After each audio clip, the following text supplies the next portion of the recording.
Music by Dhruv Gupta.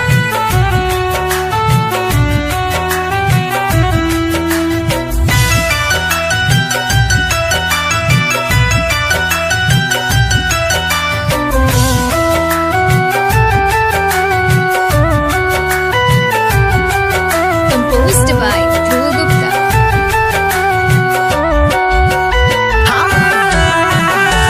मौसम भी रंग इतना नहीं है बदलते, बना पहचान जान तेरा मेरे चलते।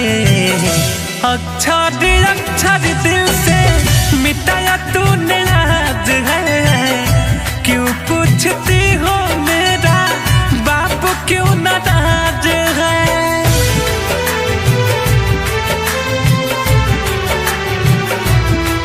Music by Dhruv Gupta.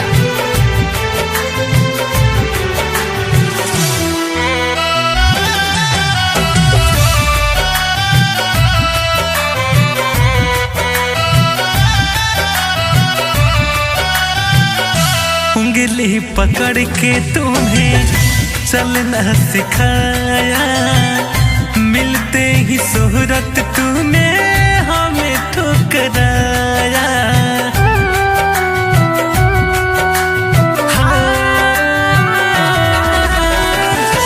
उंगली पकड़ के तुम्हें चलना सिखाया, मिलते ही शोहरत तूने हमें ठुकराया।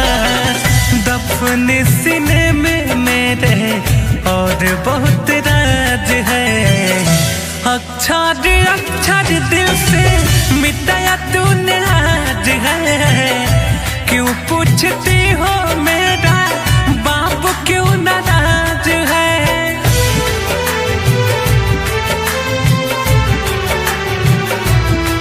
Music by Dhruv Gupta.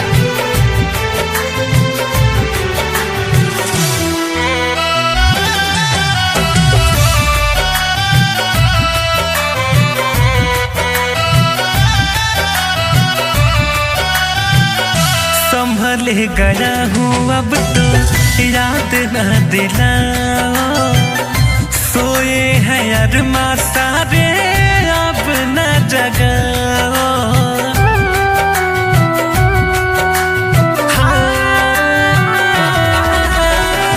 संभल गया हूँ अब तो याद न दिलाओ, सोए हैं अरमा सारे अब न जगाओ।